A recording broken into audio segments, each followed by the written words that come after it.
A luta do UFC Vegas 41 se tornou mais um clássico protagonizado pelo brasileiro Paulo Borrachinha. Assim como foi a guerra de 3 rounds contra o Ian Romero, dessa vez Borrachinha se superou e travou uma guerra de 5 rounds. Mas a competição só é boa quando tem um adversário à altura do outro lado. E Marvin Vettori foi um adversário à altura e provou por que merece estar entre os tops da categoria. Nesse vídeo nós vamos analisar 3 pontos muito importantes: técnica, comportamento dentro da luta e volume de golpes. Esses 3 quesitos eles têm a ver com a tática traçada na luta, bem como o estilo de cada lutador. Vamos começar com o ponto mais evidente dessa luta, porém o menos relevante, que foi o volume de golpes. No geral foi surreal a quantidade de golpes que esses dois desferiram durante toda a luta, 353 golpes significativos, foi disparado o recorde dos médios e dos meio pesados. Além disso, ficou na 4ª posição entre todos os pesos do UFC, tanto feminino como masculino. Agora, dividindo entre os dois lutadores, o Vettori desferiu quase 100 golpes a mais, porém conectou apenas 27 golpes significativos a mais do que o brasileiro. Mas esse número de golpes a mais não foi acaso, foi uma estratégia traçada pela equipe. Olha o que o corner falou para o Vettori no intervalo do round: eu quero combinações, não apenas um golpe por vez. Combinações porque assim ele se fecha. Okay? Not one at a time, combinations.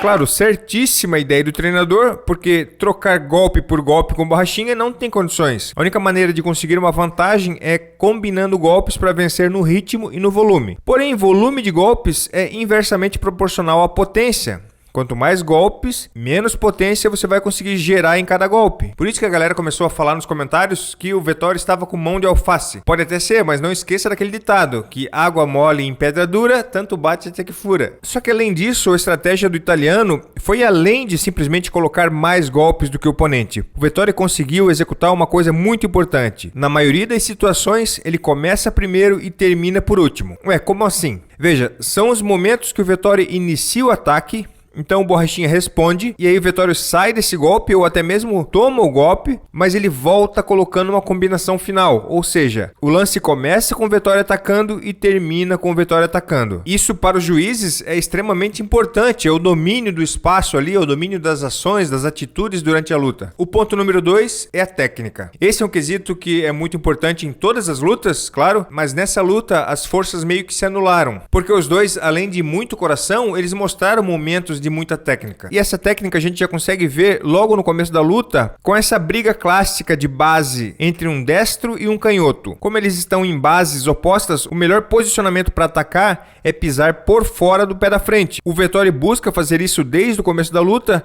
mas prontamente o Borrachinha dá um salto para trás e para o lado e alinha novamente o pé com o pé. Veja que essa defesa do Borrachinha, esse simples passo para trás em ângulo, que é difícil de executar, possibilita o Borrachinha a conectar um lindo contragolpe. O Vettori pisa por fora para atacar com direto, o Borrachinha dá um sobrepasso em ângulo para alinhar novamente os pés e ao mesmo tempo coloca um direto por cima do braço do Vettori. Coisa linda de golpe. Então a intenção do canhoto é sempre pisar por fora. Olha, todos os diretos que conectam no Borrachinha foi quando o Vettori consegue pisar na diagonal, por fora do pé do brasileiro. O Borrachinha conseguiu anular essa técnica muitas vezes, só que é mais difícil para quem não é canhoto sair o tempo todo em ângulo. Por mais que essa movimentação seja muito bem treinada durante o camping, não é algo natural. Já o Vettori, que é canhoto, ele faz isso a vida toda, pois com certeza ele treina todos os dias com lutadores destros. Então ele está mais acostumado. Por isso, conforme a luta vai se desenvolvendo, o Vettori vai tomando a vantagem nessa posição e passa a conectar ótimos diretos. E como a estratégia é colocar mais golpes, o direto é um bom golpe de entrada e aí ele continua a combinação. De modo geral, o Vettori se saiu melhor no boxe, por questão do volume e da movimentação de canhoto, mas na parte de chute o Borrachinha arrebentou. Com essa quantidade de chute conectado na costela e na cabeça, olha, só o Vettori mesmo para aguentar. E uma das estratégias do Borrachinha era nocautear com chute alto de esquerda.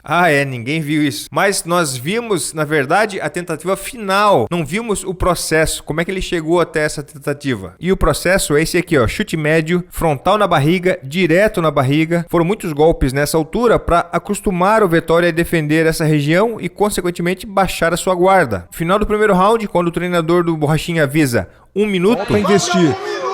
Provavelmente essa era a deixa para o Borrachinha subir o chute. Aqui teve uma tentativa que foi muito bem definida pelo Vettori, mas no finalzinho teve outra, teve um chute na barriga antes, e aí quando ele foi tentar o chute alto, não estava na distância certa. E aí no round seguinte, o mesmo processo. Chute médio, chute frontal, direto de direita. E aí então que ele tenta o nocaute mais uma vez. Finto direto, subindo com um chute na cabeça. E que chute, né, minha gente? Técnica perfeita.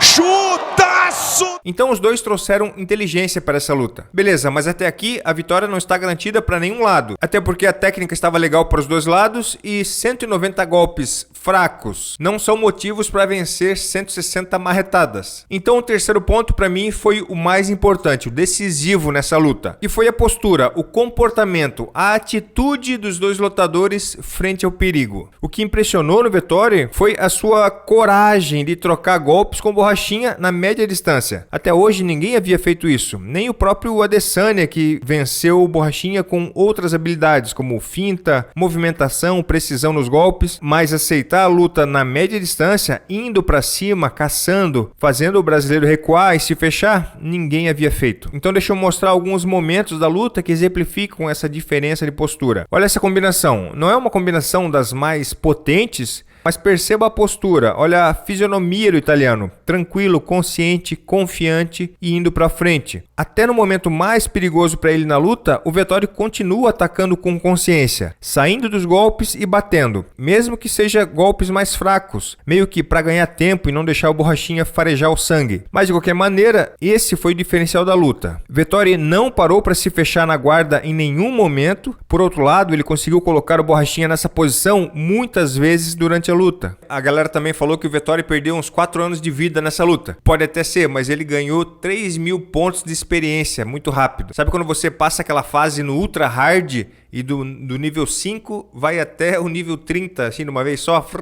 Foi isso que aconteceu. Mas a luta foi incrível, eu achei sensacional, parabéns aos dois lutadores. E olha, Borrachinha até 93 quilos pode ser uma bomba atômica, hein? O que vocês acham? Comentem aqui embaixo e eu vejo vocês no próximo vídeo. Ossa!